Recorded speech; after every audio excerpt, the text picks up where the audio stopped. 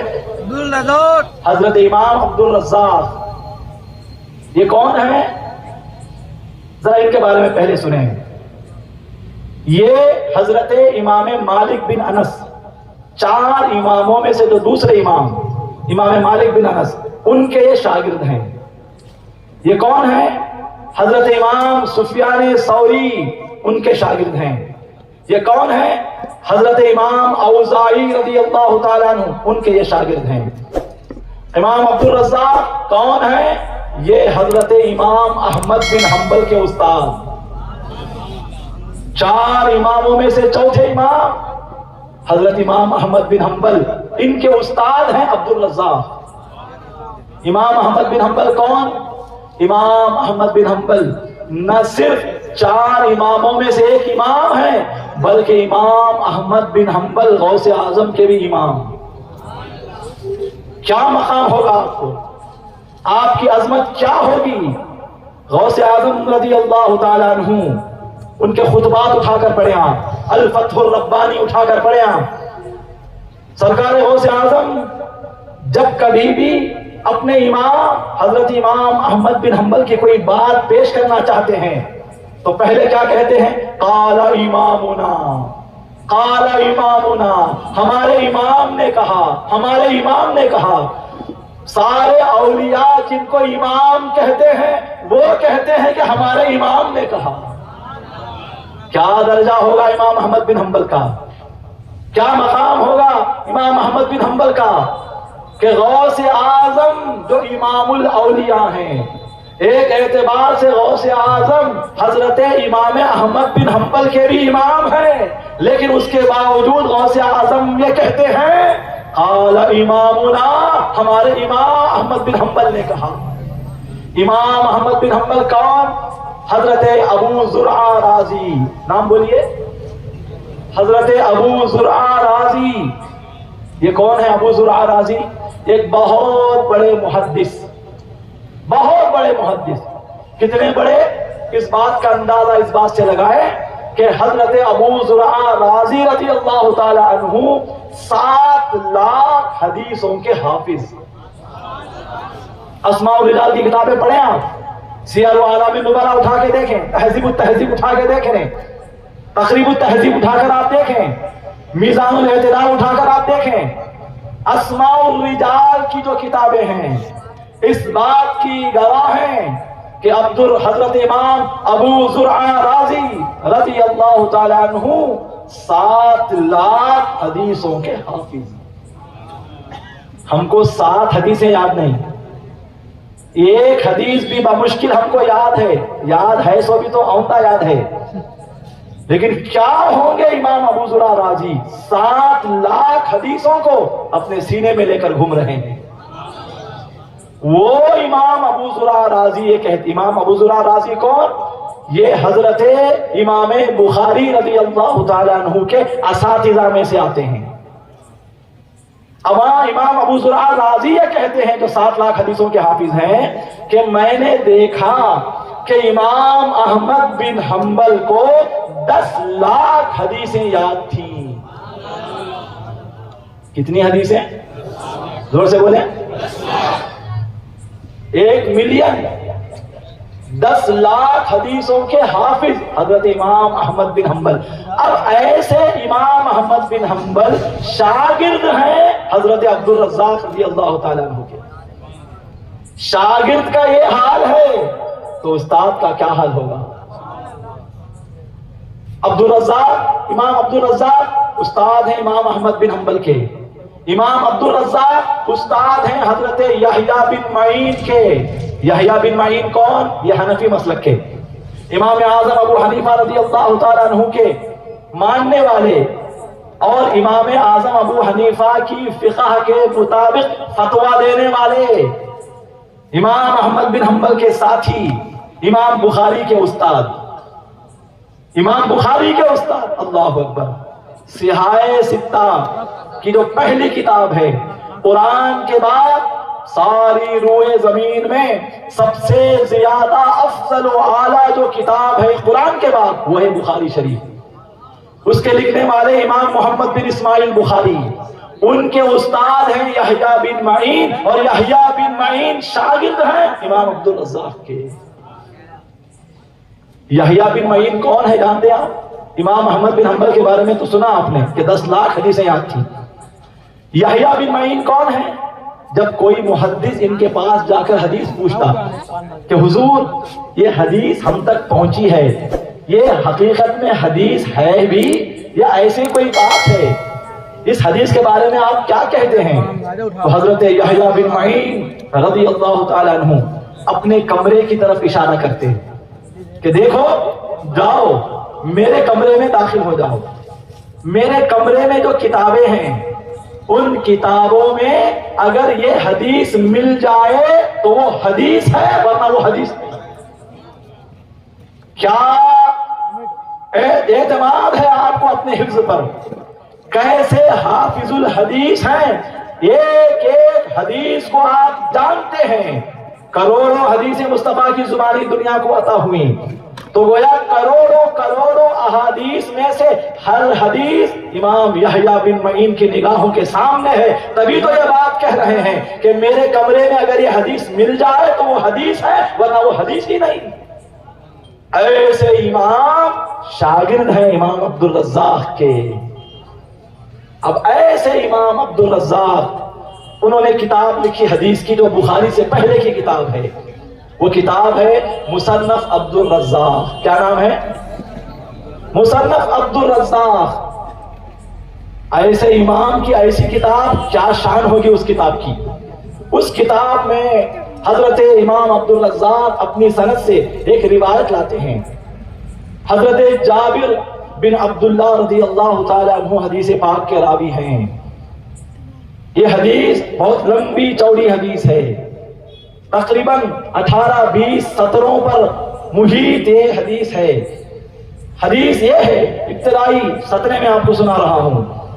حضرت جابر صحابی آقا کی بارگاہ میں حاضر ہوئے، حاضر ہو کر انہوں نے عرض کیا، یا رسول اللہ بی ابی انت و امی، اے اللہ کے رسول میرے ماں باپ آپ کے قدموں پر قربان۔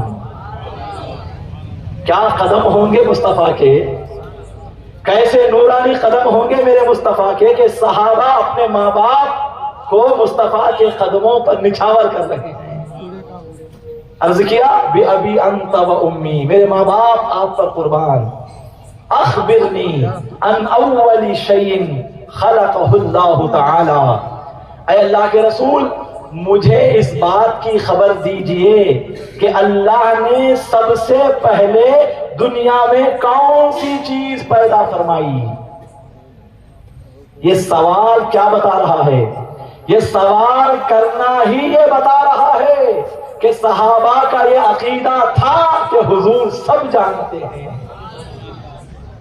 لوگ کہتے ہیں کہ حضور تو آخری میں آئے، ان سے پہلے کیا کیا ہوا حضور کو نہیں معلوم، لیکن صحابہ یہ عقیدہ دے رہے ہیں کہ دیوانے حضور جسمانی اعتبار سے آنے والوں میں آخر ہیں، لیکن موجود ہونے کے اعتبار سے حضور کی کوئی عمر کوئی نہیں بتا سکتا۔ صحابہ یہ پوچھ کر کہ سب سے پہلے اللہ نے کون سی چیز پیدا فرمائی، یہ پوچھ کر بتا ہی رہے ہیں کہ حضور سب جانتے ہیں۔ اچھا، صحابی نے سوال کیا، حضور نے جواب میں کیا ارشاد فرمایا؟ یا جابر ان اللہ قد خلق قبل الاشیاء نور نبیک من نورہ، اے جابر سب سے پہلے اللہ نے جس چیز کو پیدا فرمایا، اے جابر وہ چیز تیرے نبی کا نور ہے۔ اور تیرے نبی کے نور کو کیسے پیدا کیا؟ من نوری ہی، اپنی ذات کے نور سے پیدا کیا، اپنی ذات سے تیرے نبی کو موجود کیا اور اس وقت موجود. اور آگے فرما رہے میرے آقا علیہ السلام فَجَعَلَ ذَلِكَ النُّورُ يَدُورُ حَيْثُ شَاءَ اللَّهُ تعالی. اللہ تعالیٰ نے جہاں چاہا وہ نور پیدا ہو جانے کے بعد سیر کرتا رہا, سیر کرتا رہا, سیر کرتا رہا. لم يكن في ذلك الوقت لوح ولا قلم. اس وقت نہ لوح تھی نہ قلم تھا. ولا جنت ولا نار, نہ جنت تھی نہ دوزخ تھا. ولا ملک ولا سما, نہ فرشتے تھے نہ آسمان تھے. ولا ارض ولا شمس ولا قمر, نہ زمین تھی نہ آسمانوں پر جگمگانے والے یہ چاند و سورج اور یہ کواکب تھے. ولا جنی ولا انسی, اور نہ ہی کوئی جن موجود تھا نہ کوئی انسان موجود تھا. غرض کہ ہے جابر, اللہ نے ابھی کسی بھی شے کو وجود عطا نہیں فرمایا تھا, اس وقت سب سے پہلے تیرے نبی کے نور کو اپنی ذات سے موجود کیا. اس کے بعد حدیث چلتی ہے عزیزان گرامی, وہ حدیث پھر کبھی آپ سنیں گے. تو یہاں سے کیا بتایا جا رہا ہے کہ حضور اکرم علیہ السلام سب سے پہلی مخلوق ہیں. دوسری بات یہ معلوم ہوئی کہ سب سے پہلی مخلوق بھی ہیں اور حضور نور بھی ہیں. کہ حضور جو موجود ہوئے سب سے پہلے وہ جسمانی اعتبار سے نہیں, وہ نور کی شکل میں موجود ہوئے. بحیثیت نور سب سے پہلے مصطفیٰ ہی کا ظہور ہوا کائنات میں. اس کے بعد عزیزان گرامی اب دیکھیے یہاں ایک لطیف نکتہ ہے, علمی نکتہ ہے, سنیں گے آپ حضرات. یہ گفتگو آپ کو پسند آ رہی ہے کہ کوئی قصے کہانیاں سنیں گے آپ؟ کیا منور بھائی, دیکھیے ایک لطیف نکتہ ہے. حضور کیا ہے؟ حضور اب تک کیا سمجھا؟ حضور کیا ہے؟ نور ہے. اللہ بھی نور ہے, فرشتے بھی نور ہیں, حضور بھی نور ہیں. لیکن تینوں کے نور ہونے میں زمین و آسمان کا فرق ہے.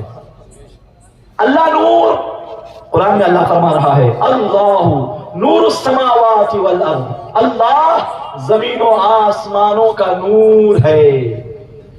اللہ یہاں اپنے آپ کو کیا کہہ رہا ہے؟ میں نور ہوں. اللہ کے جو اسماء حسنی ہیں وہ بھی آپ پڑھیں, اس میں ایک نام آئے گا اللہ کا النور. اللہ نور ہے, لیکن اللہ نور ہے. کیسا نور ہے؟ جسم نہیں رکھنے والا نور, صورت سے پاک نور, شکل سے پاک نور, وزن نہ رکھنے والا نور, خلق و التیام سے پاک نور, حد اور قید کے حدود و قیود میں آ جانے سے پاک نور. اللہ نور ہے, بس نور ہے. وہ نور کیسا ہے ہم نہیں جانتے. والکیفیت مجہول, اللہ کے نور ہونے کی کیفیت ہم کو نہیں دیا اللہ نے وہ علم, بس ماننا ہے کہ اللہ نور ہے. اللہ کیا ہے؟ نور ہے. تو اللہ کیا ہے؟ اللہ نور السماوات والارض, اللہ آسمان و زمینوں کا نور ہے. اچھا, فرشتے بھی نور ہیں. مسلم شریف کی روایت ہے. ناظم صاحب چلے گئے کیا؟ بیدار ہو کے چلے گئے؟ آپ تو بیدار نہیں ہونا, کسی کام سے گئے ہوں گے. ہاں آ جائیں گے انشاءاللہ. فرشتے بھی نور. حضور اکرم علیہ السلام فرماتے ہیں, مسلم شریف کتاب الزہد کی روایت ہے, اما عائشہ رضی اللہ تعالی عنہا نے فرمایا کہ پیارے آقا علیہ السلام نے ارشاد فرمایا خلقت الملائکۃ من نور, فرشتوں کو نور سے پیدا کیا گیا ہے. تو فرشتے کیا ہیں؟ نور ہیں. لیکن کیسے نور؟ اللہ جیسا نور ہے فرشتے ویسا نور نہیں. اب یہاں حضور مولا کے فیضان سے یہ صرف رہبر شریعت ہی نہیں, پیر طریقت بھی ہیں. یاد رکھیں, شریعت کا علم اسی وقت کامل و اکمل ہوتا ہے جب بندہ اس علم کے ساتھ ساتھ علم طریقت بھی حاصل کرے. علم طریقت بندہ جب تک حاصل نہیں کرتا, وہ کتنا بھی بڑا علامہ فہامہ مفتی زمانہ ہی کیوں نہ ہو جائے, پھر بھی کہیں نہ کہیں کچھ نہ کچھ رہ جاتا ہے معاملہ. عزیزان گرامی, تو رہبر شریعت ہونے کے ساتھ ساتھ پیر طریقت, ان کے فیضان سے میں ایک بات عرض کرنا چاہتا ہوں. کہ فرشتوں کا اصل ٹھکانہ، فرشتوں کا اصل مسکن، فرشتوں کے رہنے کی اصل جگہ عالم ارواح ہے۔ کہاں ہے؟ فرشتے عالم ارواح کی مخلوق، ہم انسان عالم شہادت کی مخلوق، ہم عالم شہادت میں پیدا ہوئے۔ ہاں یہ الگ بات ہے کہ ہماری روح عالم ارواح میں رہتی ہے، لیکن عزیزان گرامی ہمارا جو جسم ہے وہ عالم شہادت کا۔ فرشتے اپنے اصل موطن، اپنے اصل مسکن کے اعتبار سے عالم ارواح کی مخلوق، یعنی وہ عالم ارواح میں رہتے ہیں۔ فرشتے جب تک عالم ارواح میں رہتے ہیں ان کا کوئی جسم نہیں، وہ نور ہی نور ہے، بس ان کا کوئی جسم نہیں، ان کی کوئی کیفیت نہیں، بس وہ روح، بس وہ نور ہے جب وہ عالم ارواح میں رہتے ہیں۔ پھر عالم ارواح میں رہتے ہوئے جب وہ عالم مثال میں تمثل کر کے آتے ہیں، عالم مثال میں جب وہ تنزل کرتے ہیں، عالم مثال جو عالم ارواح کے نیچے کا عالم ہے، جب وہاں فرشتے آتے ہیں تو اللہ تعالیٰ انہیں نور کا ایک جسم عطا کر دیتا ہے، لیکن وہ جسم کیسا؟ ہمارے جسم کی طرح نہیں، وہ نورانی جسم ہوتا ہے۔ ہمارا جو جسم ہے وہ جسد عنصری، 4 ایلیمنٹ سے بننے والا، آگ پانی مٹی ہوا سے بننے والا ہے ہمارا جسم، لیکن عالم مثال کا جو جسم ہوتا ہے فقط وہ نور کا جسم ہوتا ہے، نورانی جسم ہوتا ہے۔ اور جب وہ فرشتے عالم ارواح سے عالم مثال میں آتے ہیں اللہ انہیں جسم دیتا ہے، اور اس جسم میں اللہ انہیں پر بھی عطا کرتا ہے۔ کیا دیتا ہے؟ قرآن میں اللہ تعالیٰ فرماتا ہے الحمدللہ فاطر السماوات والارض جاعل الملائکۃ رسلا، تمام تعریفیں اس اللہ کے لیے، تمام تعریفیں اس اللہ کے لیے، تمام تعریفیں۔ ابھی ابتدا ہے تقریر کی، میرا گلا پھنسا ہوا نہ میں اور کھل کے آپ کے سامنے گفتگو کرتا، دعا کریں آپ کھل جائے اللہ تعالیٰ میرا گلا کھول دے۔ تو عرض کر رہا تھا اللہ فرما رہا ہے الحمدللہ، تمام تعریفیں اس اللہ کے لیے جو آسمانوں زمینوں کا پیدا کرنے والا ہے۔ صرف آسمانوں زمینوں کا پیدا کرنے والا ہی نہیں، جاعل الملائکۃ رسلا، فرشتوں کو رسول بنانے والا بھی ہے۔ تمام تعریفیں اس اللہ کے لیے جس نے فرشتوں کو رسول بنایا۔ فرشتوں میں بھی رسول ہوتے ہیں، جبرائیل امین یہ فرشتوں کے رسول، میکائیل اسرافیل اسرافیل علیہ السلام یہ فرشتوں کے رسول۔ اللہ ان کا کام کیا ہوتا ہے؟ اللہ سے پیغام و احکامات کو لینا اور پیغمبروں تک پہنچانا، یہ ان کا کام ہوتا ہے۔ اس اعتبار سے وہ اللہ کے رسول ہوتے ہیں۔ اب وہ اللہ کے رسول ہیں فرشتے، آگے فرما رہا ہے اولی اجنحہ، یہ فرشتے کیسے ہیں؟ پر والے ہیں، پروں کے رکھنے والے ہیں۔ کتنے پر ہوتے ہیں ان کے؟ مثنا و ثلاث و رباع، کسی فرشتے کے 2 پر ہوتے ہیں، کسی فرشتے کے 3 پر ہوتے ہیں، کسی فرشتے کے 4 پر ہوتے ہیں۔ یزید فی الخلق ما یشاء ان اللہ علی کل شیء قدیر، پھر اللہ تعالیٰ جس فرشتے کو جتنے چاہے پر عطا فرماتا ہے۔ حدیث میں آیا حضور پاک علیہ السلام، توجہ ہے نا آپ کی؟ مانو بیدار ہو گئے، چاہا اتنا سر کھا لگا، ایسا تو نہیں نا؟ ہاں دیکھیے عرض کر رہا تھا اللہ تعالیٰ جس فرشتے کو جتنے چاہے پر دیتا ہے۔ مصطفیٰ کریم فرماتے ہیں صلی اللہ علیہ وسلم میں نے جبرائیل امین کو ان کی اصلی صورت میں دیکھا، میں نے جبرائیل امین کو ان کی اصلی صورت میں دیکھا۔ کیسے تھے وہ؟ 600 پر والے تھے۔ کتنے پر؟ 600 پر رکھنے والے تھے۔ مصطفیٰ فرماتے ہیں ان 600 پروں میں اگر جبرائیل صرف 2 پر کھول دیں تو وہ پر اتنے بڑے ہیں کہ 2 پروں کے کھلنے کی وجہ سے مشرق و مغرب کا ہر حصہ چھپ جائے۔ اللہ کیا شان ہے جبرائیل امین کی. اب وہ 600 پیر پر لہراتے ہوں گے تو کیا عظمت و جلال ظاہر ہوتی ہوگی. لیکن اس کے باوجود ایسے جبرائیل خادم ہے میرے مصطفیٰ کے. نعرہ تکبیر، نعرہ تکبیر، نعرہ رسالت، جلسہ خیر البشر، علماء کرام، سادات اعظام، نعرہ تکبیر، نعرہ رسالت. سبحان اللہ، سبحان اللہ. تو 600 پر ہیں میرے جبرائیل امین خادم مصطفیٰ صلی اللہ علیہ وسلم کے. تو کیا بولنا چاہ رہا ہوں میں؟ فرشتے نور ہیں لیکن جسمانی نور رکھنے والے. فرشتوں کی تعریف آپ پڑھیں، کتب عقائد، عقیدوں کی جو کتابیں ہیں اٹھا کر دیکھیں. عقیدوں کی کتابوں میں سے ایک کتاب ہے جس کا نام ہے شرح المقاصد. کیا نام ہے؟ زور سے بولنا، کیا نام ہے؟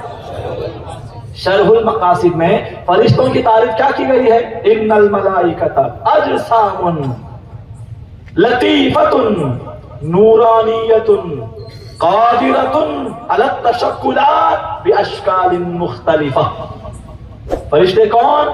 فرما رہے ہیں متکلمین حضرات، ان الملائکۃ، بے شک ملائکہ، اجسام، جسم رکھنے والے ہیں. اللہ نور لیکن جسم سے پاک. اللہ کو جس میں لطیف بھی نہیں ہے، جس میں کثیف بھی نہیں ہے. اللہ ہر طرح کے جسم و جسمانیات سے پاک، وہ سبحان اللہ ہے.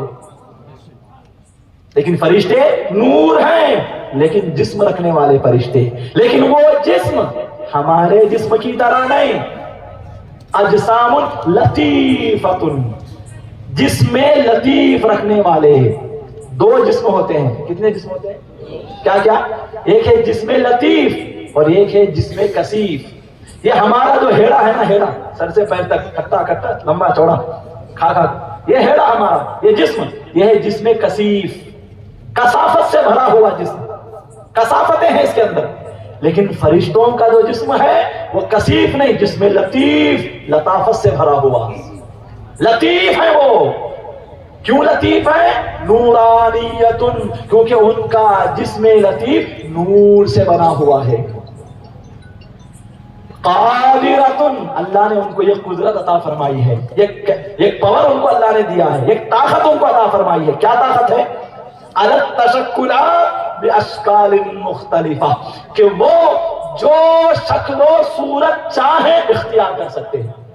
منور بھائی کی صورت میں آ جا سکتے ہیں، لائٹ کی صورت میں آ سکتے ہیں، جھنڈے کی صورت میں آ سکتے ہیں، ویڈیو کی صورت میں آ سکتے ہیں، سٹیج کی صورت میں فرشتے آ سکتے ہیں. کسی بھی مخلوق کی صورت میں فرشتے ظہور کر سکتے ہیں. الا الکلب والخنزیر، سوائے کتے اور سور کے. کتا اور یہ برا جانور تاج پتری میں بہت ہیں، پشتہ میں دیکھا میں. کتے اور یہ برے جانور، ان دونوں کے علاوہ اللہ کی جو بھی مخلوق ہے، ہر مخلوق کی صورت فرشتے لے سکتے ہیں. آپ کی بیوی کی صورت میں آ سکتے ہیں، بچے کی صورت میں آ سکتے ہیں، ماں باپ کی صورت میں آ سکتے ہیں، پیر کی صورت میں آ سکتے ہیں، استاد کی صورت میں آ سکتے ہیں، شاگرد کی صورت میں آ سکتے ہیں. کسی بھی مخلوق کی صورت اور شکل لینے کی قدرت خود اللہ نے ان کو عطا فرمائی ہے. لیکن ہیں کیا وہ؟ نور. مصطفیٰ بھی نور ہے لیکن کیسے نور ہیں وہ بات آگے. حضور کیسے نور ہے وہ سمجھانے کے لیے یہ ساری بات سمجھ رہے آپ. یہ اچھی طرح سمجھ گئے تو شان نورانیت مصطفیٰ و بشریت مصطفیٰ اچھی طرح آپ کی سمجھ میں آئے گی. تو فرشتے نور جیسی شکل و صورت چاہے اختیار کر سکتے ہیں، جیسا کہ قرآن میں خود کئی مقامات پر اللہ نے فرشتوں کے تمثلات کا ذکر فرمایا ہے. فرشتوں کے مختلف انسانوں کی شکل و صورت میں انبیاء و مرسلین اور اولیاء کے پاس جانے کا خود اللہ رب العزت نے باتیں فرمائی ہیں. جیسا کہ دیکھیے، توجہ ہے نا آپ کی اس طرف، تھوڑا کیا تو ہلا تو ہاں دیکھتے نا. کیوں ایسا؟ پہلی یہ میرے اور آپ کی پہلی ملاقات ہے نہیں یہاں پہ اس اسٹیج میں. ایک منور بھائی سے بلائے تھے پہلی. جب پہلی شادی ہوتی نا کسی کی، پہلی رات کیا ہوتا؟ شوہر کو کیا کرنا چاہیے پہلی رات میں؟ بیوی کو دیکھنا ہے نا، بند کمرے میں جا کر شوہر بیوی کو دیکھنا چھوڑ کر پنکھے کو دیکھ رہا ہے، پلنگ کو دیکھ رہا ہے، لائٹ کو دیکھ رہا ہے، کیا بولتی؟ کیا دلیل کر رہے ہیں زیادہ کو کس کو شادی کری نہ کیا کی ہوتا بول کو شادی کری تو کیا کی بھول لگ بیٹا، بولتے کہ نہیں؟ تو کیا کرنا اس نے شوہر؟ کمرے میں گیا تو کیا سونا ہو چاندی ہو پیتل ہو کیا بھی رکھے رندے، صرف کس کو دیکھنا؟ بیوی کو دیکھنا، بیوی خوش ہو جاتی۔ تو ایسے ہی ہماری پہلی ملاقات اس اسٹیج میں یہاں سے، اس میں کئی لوگوں کو میں پہلی بار دیکھ رہا ہوں، آپ بھی مجھے پہلی بار دیکھ رہے ہوں گے، تو پہلی ملاقات ہے میاں بیوی کی طرح دیکھتے رہنا ایک دوسرے کو، سمجھے؟ وہاں یہاں دیکھنا نہیں۔ تو کیا خیال کیا تھا؟ ایسا خیال آتا اچھا حضرات آپ کو ہنسانے کے لیے تھا، بیزار تو نہیں ہے نا، ناراض تو نہیں ہے نا؟ یہ جو کچھ آپ سن رہے ہیں یقین مانیے میں نے تو سوچ رکھا تھا کہ میں شاید اتنی دیر بھی نہیں بول پاؤں گا، لیکن سید السادات ہیں، پیر و مرشد ہیں، ان کا فیضان کہ میں بولنے والا بن گیا ہوں۔ میری ساری باتیں حضرت والا کے فیضان سے ہی صادر ہو رہی ہیں۔ خیر حضرات گرامی، تو میں عرض کر رہا تھا اللہ تعالیٰ قرآن کریم میں ایک مقام پر فرماتا فرشتے جو صورت چاہے لے سکتے ہیں، ہے نا؟ یہ دعویٰ دلیل کیا؟ جیسا کہ سورہ مریم میں اللہ تعالیٰ حضرت مریم کے حوالے سے فرما رہا ہے وَذْكُرْ فِي الْكِتَابِ مریم، اے حبیب کتاب میں قرآن میں حضرت مریم کا بھی ذکر کیجیے۔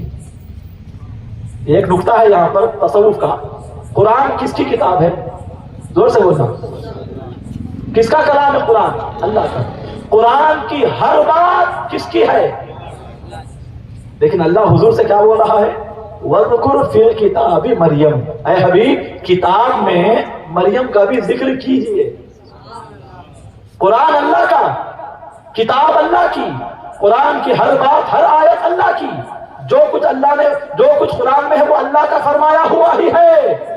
اس کے باوجود یہاں نقطہ دیکھیے، حضور سے اللہ کہہ رہا ہے قرآن میں مریم کا میں نے ذکر کیا ہے وہ کیجئے، نہیں بول رہا ہے آپ قرآن میں مریم کا بھی ذکر کیجئے۔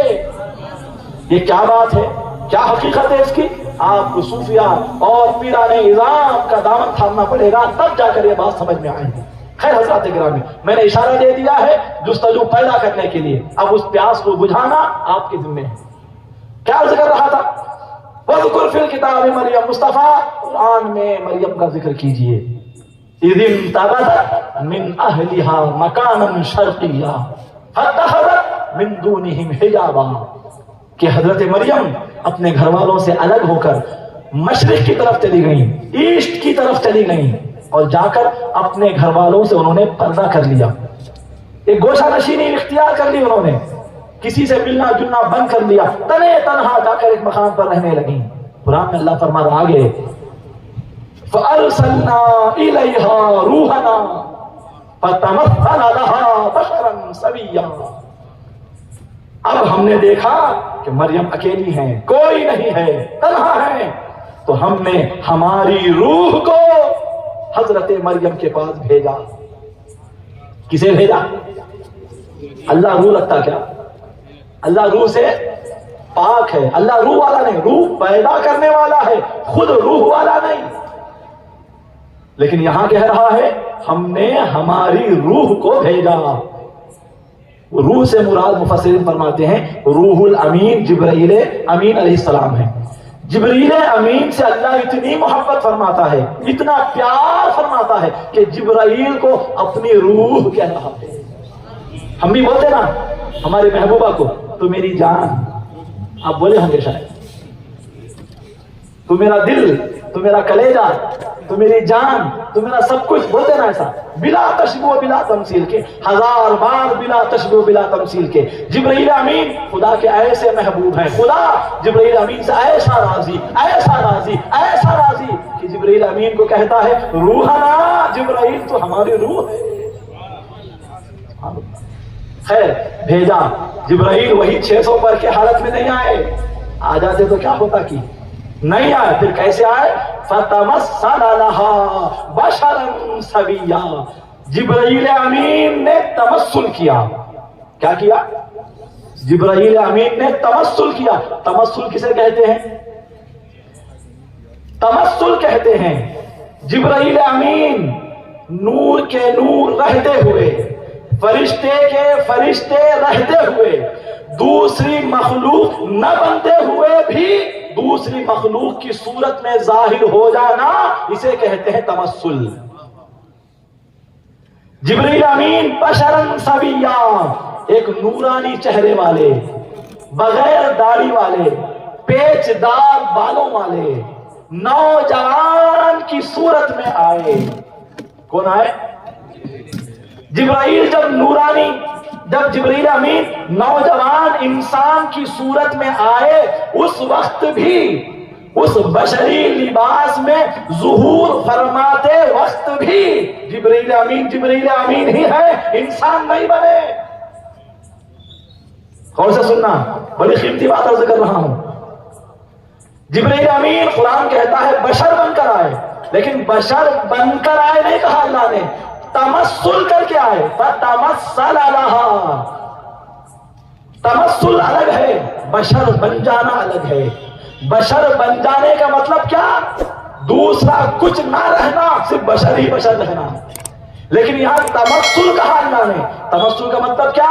نور کے نور بھی ہیں، ملک کے ملک بھی ہیں رہتے ہوئے، پھر وہ بشر بھی بنے ہوئے ہیں.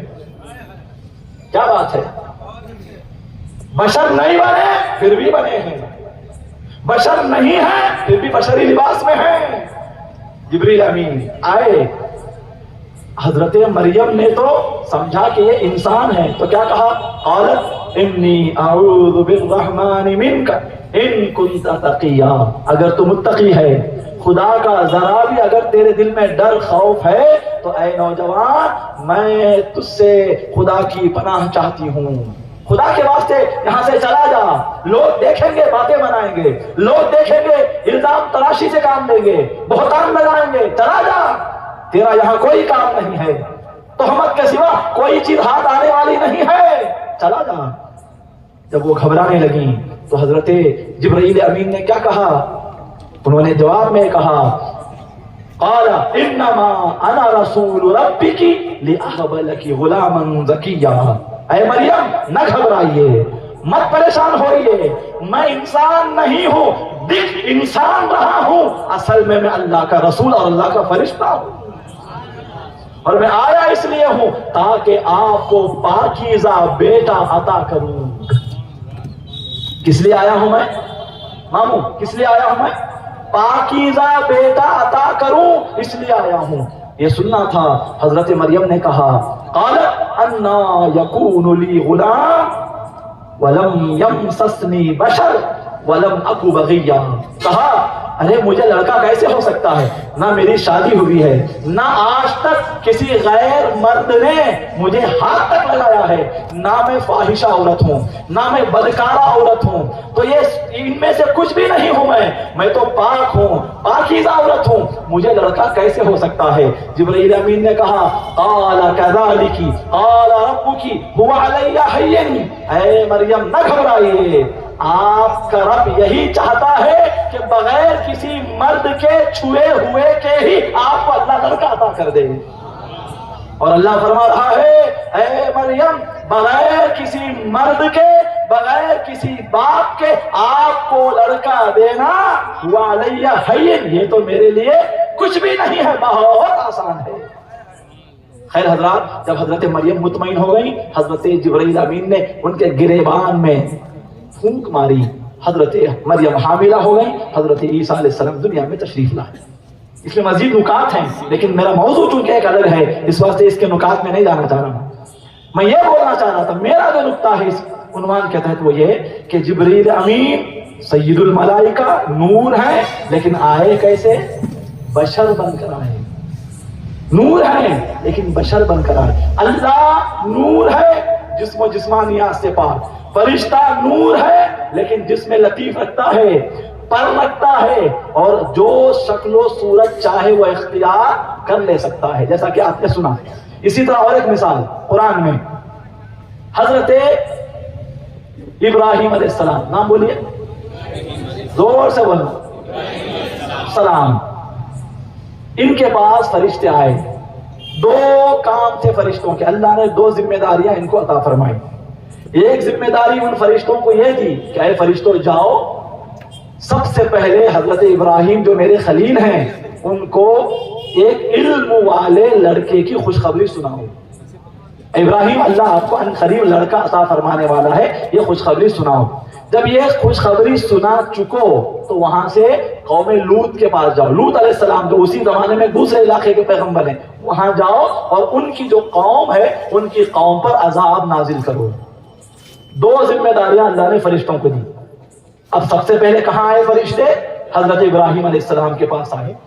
اب کیا ہوا؟ قرآن اللہ اس واقعے کو, کیا مزے کا واقعہ ہوگا کہ اللہ اس واقعے کو خود بیان کرتا ہے. کتنا پسند ہوگا وہ واقعہ کہ اللہ خود اس واقعے کو اپنے کلام کا حصہ بنا رہا ہے. اب جو بھی اس واقعے کو پڑھے گا وہ اللہ کی عبادت میں ہے, کیونکہ وہ قرآن کا حصہ. قرآن سننا, سنانا, پڑھنا, پڑھوانا عبادت. اچھا کیا واقعہ تو میں پورا عرض نہیں کروں گا, قرآن کی جو آیت بس اس کا مطلب عرض کروں گا. قرآن کہتا ہے هل اتاک حدیث ضیف ابراہیم المکرمین. اے حبیب آپ کے پاس, کیا آپ کے پاس ابراہیم علیہ السلام کے معزز عزت والے مہمانوں کی خبر آئی؟ آپ نے سنا کیا واقعہ؟ وہ اللہ پوچھ رہا ہے حضور سے. کیا بات کر رہا ہے اللہ تعالیٰ, کیا محبت ہے مولا کی میرے مصطفیٰ سے. جب ہم خوش ہوتے ہیں اپنے محبوب سے بات کرتے ہیں, اللہ تعالیٰ اپنے محبوب سے بات کر رہا ہے. هل اتاک حدیث ضیف ابراہیم المکرمین. اے حبیب کیا آپ کے پاس وہ جو ابراہیم گزرے نا آپ کے جد اعلیٰ, ان کے معزز مہمانوں کی خبر آپ کے پاس آئی؟ اب یہاں ایک نقطہ علماء نے بیان فرمایا. وہ فرشتے جو آئے تھے وہ حضرت ابراہیم کے مہمان نہیں تھے, وہ تو اللہ کا پیغام لے کر آئے تھے, مہمان بن کر نہیں آئے تھے. لیکن اس کے باوجود اللہ انہیں حضرت ابراہیم کا مہمان بتا رہا ہے. ایسا کیسے؟ علماء نے بڑا پیارا نقطہ بیان کیا. دیکھیے, ایک ہے صادق اور ایک ہے صدیق. ایک ہے صادق, ادھر والے تو بیدار ہو گئے شاید, کیا تو بول رہے تمہیں, ہمیں سنتے نہیں, سائڈ میں چلے. اچھا آپ سنیں گے نا؟ آخری باتیں عرض کر رہا ہوں, گفتگو سمیٹ لوں گا میں. کیا بول رہا تھا؟ ایک ہے صادق اور ایک ہے صدیق. صادق کون؟ جس کی بات حقیقت کے مطابق ہو. مثال کے طور پر میں اننت پور سے آیا, مثال کے طور پر میں نے دیکھا, میں نہیں دیکھا, ایک واقعہ, خیالی واقعہ, میں نے راستے میں دیکھا کہ ایک زبردست حادثہ ہو گیا, اس میں 10-15 لوگ مر گئے. مثال کے طور پر میں نے آ کر منور بھائی سے کہا کہ میں آ رہا تھا تو دیکھا کہ ایک حادثہ ہوا ہے, 10-15 لوگ مر گئے. پھر انہوں نے معلوم کیا یا خود گئے, دیکھا کہ لوگ مرے ہوئے ہیں, واقعی میں حادثہ ہوا ہے. تو انہوں نے کیا پایا کہ میری بات جو انہوں نے سنی تھی وہ حقیقت کے مطابق تھی. تو جس کی بات حقیقت کے مطابق ہو وہ ہوتا ہے صادق. صدیق کون ہوتا ہے؟ سبحان اللہ, حقیقت جس کی باتوں کے مطابق کر دی جائے وہ ہے صدیق. صدیق کہ حقیقت ہی کو جس کی باتوں کے مطابق کر دیا جائے وہ ہے صدیق. حضرت ابراہیم علیہ السلام آپ جانتے بڑے مہمان نواز تھے, بڑے مہمان نواز. مہمان جب تک نہ آتا نہ ملتا آپ کھانا تناول نہیں فرماتے. اگر کوئی مہمان خود چل کر نہیں آتا 1 میل تک آپ مہمان کی تلاش میں جاتے, پکڑ کر لاتے, بعد میں کھانا کھاتے. کیا ہمارا حال کیا؟ مہمان آ گیا پیشانی پر آ جاتے, بل کب جاتا کہ درندر کھوٹا گالے بڑھا نہیں. مہمان کی عزت کرنا کامل ایمان کی دلیل ہے, بخاری شریف کی روایت ہے. خیر حضرات, میں عرض کر رہا تھا جس کی حضرت ابراہیم علیہ السلام مہمان, یہ فرشتے جو آئے تھے انسانی صورت میں آئے تھے, یہ بولنا چاہ رہا ہوں میں, انسان کی صورت لے کر آئے تھے. ابراہیم علیہ السلام نے سمجھا انسان ہے لہذا انہوں نے ان کو اپنا مہمان جانا کہ میرے مہمان ہیں، لہذا ان کی مہمان نوازی بھی کی. آگے سنیں گے آپ. تو حضرت ابراہیم نے ان کو مہمان سمجھا، انہوں نے سمجھا تو اللہ نے قرآن میں بھی یہی کہا کہ وہ ابراہیم کے مہمان تھے. اسی لیے اللہ قرآن میں حضرت ابراہیم کے بارے میں فرماتا ہے وَكَانَ صِدِّيقًا نَبِيًّا. ابراہیم کون تھے؟ صدیق نبی تھے. کانا صدیق نبی، وہ صادق نبی نہیں تھے بلکہ وہ صدیق نبی تھے. یعنی ابراہیم اس پائے کے میرے محبوب تھے کہ وہ جو سوچتے، جو خیال کرتے، جو گمان کرتے، میں حقیقت ان کے خیال و گمان کے مطابق کر دیتا ہوں. مہمان سمجھا تو اللہ نے وہی کہا کہ ہاں تمہارے مہمان. سبحان اللہ، کیا مقام ہے ابراہیم علیہ السلام کا. تو اب انہوں نے کیا کیا؟ انسانی صورت میں آئے تھے. اب ابراہیم علیہ السلام آتے ہی کیا کیا انہوں نے؟ قالوا سلاما، انہوں نے کہا کہ السلام علیکم، اے ابراہیم آپ پر سلام ہو. قال سلام، جواب میں ابراہیم علیہ السلام نے بھی کہا تم پر بھی سلام ہو. پھر انہوں نے دل میں سوچا قوم منکرون، اجنبی لوگ آئیں نا، انہوں ہمارے علاقے کے معلوم نہیں ہوتے نا، خیر کون تو بھی دھندے. یہ سوچ کر کیا کیے؟ فراغ الی اہلہ فجاء بعجل سمین. پھر اپنے گھر گئے اور گھر جا کر ایک بھنا ہوا موٹا تازہ بچڑا لے کر آپ حاضر ہوئے. بچڑا معلوم آپ کو؟ انکل سنیں، بچڑا معلوم؟ بچڑا ادھر دیکھنا، ادھر دیکھنا. بچڑا بولے تو کیا؟ ہاں، گائے کا بچی کی بچہ. دو بھی نہیں، وہ پوچھنا تھا. بچڑا بولتے پاڑے کو. پاڑا معلوم نا؟ گائے کا مرد بچہ، گائے کا مرد بچہ، بڑا اور چھوٹا نہیں. ہاتھ دکھائے نا پیسہ، اتنا تو رہتاش نہیں، سمجھا؟ وہ بلی کا بچہ رہتا، انہیں بڑا گن تھا. اچھا تو کیا بول رہا تھا میں؟ بچڑا، گائے کا مرد بچہ، فل بائر بھی نہیں، چھوٹا نوجوان.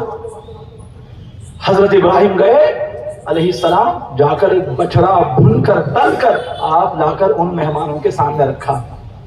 فرماتا ہے قرآن فقربہ الیہم، ان کے آگے کیا. قال الا تأکلون، انہوں نے بچڑا گرما گرم تلا ہوا مزیدار بچڑا ہے، لیکن وہ فرشتے ہاتھ نہیں لگا رہے، کھانے کے لیے ہاتھ نہیں بڑھا رہے. کیوں ایسا؟ کیونکہ فرشتے کھانے پینے سے پاک. فرشتے جب اپنی اصلی حالت میں رہتے ہیں تب بھی وہ نہیں کھاتے. فرشتے جب وہ انسان کی صورت میں آتے ہیں تب بھی نہیں کھاتے، کیونکہ وہ فرشتے ہی حقیقت میں انسان نہیں، بشر نہیں. صورت بشر کے لیے ہوتی ہے، وہ انہوں نے بشر کے لیے ہوتی ہے، لیکن وہ بشر نہیں ہوتے حقیقت میں. اس لیے فرشتے کھانے پینے، توالد و تناسل، بشر کے تمام لوازمات سے وہ پاک ہوتے ہیں. لوازمات بشری سے، تقاضاء بشری سے وہ پاک ہوتے ہیں، نہیں کھانا. اب ابراہیم علیہ السلام نے دیکھا نہیں کھا رہے ہیں تو فرمایا الا تأکلون، نہیں کھاتے؟ کی نہیں کھاتے؟ کھاؤ نا. پھر بھی نہیں کھائے. اب ابراہیم علیہ السلام نے کیا کیا؟ قرآن کہتا ہے فأوجس منہم خیفہ. اب ابراہیم علیہ السلام کے دل میں خوف پیدا ہوا. کیا پیدا ہوا؟ زور سے کیا ہوا؟ خوف پیدا ہوا، ڈر پیدا ہوا. پہلی بات تو بتا دوں، یہ جو ڈر ہوا، اب کوئی اوندے دماغ کا سمجھ سکتا ہے کیا جی نبی ہو کے بھی ڈرتے کیا؟ کیا سوچتا ہے اوندا دماغ کا؟ کیا سوچتا؟ نبی ہیں، خلیل اللہ ہے، پھر بھی ڈر گئے نا. دیوانے خلیل اللہ بھی ہیں، وہ بشر بھی ہیں. یہ ڈرنا بشری تقاضے کے اعتبار سے تھا، اور یہ ڈرنا ان کے منصب نبوت کے خلاف نہیں. ان کے نبی ہونے کی جو عظمت ہے، اس عظمت میں یہ ڈرنا داغ پیدا کرنے والا نہیں. وہ ڈر کر بتا رہے ہیں کہ ہم نور بھی ہیں، بشر بھی ہیں. انبیاء کو ڈر کر بتاتے ہیں کہ ہم بشر بھی ہیں، انسان بھی ہیں. خیر حضرات گرامی، فأوجس منہم خیفہ. کیوں ڈرے آپ؟ کیونکہ اس زمانے کا رواج تھا کہ جب کوئی آدمی کسی کو نقصان پہنچانا چاہتا، کسی کو مارنا قتل کرنا چاہتا، تو وہ اس کے گھر جاتا.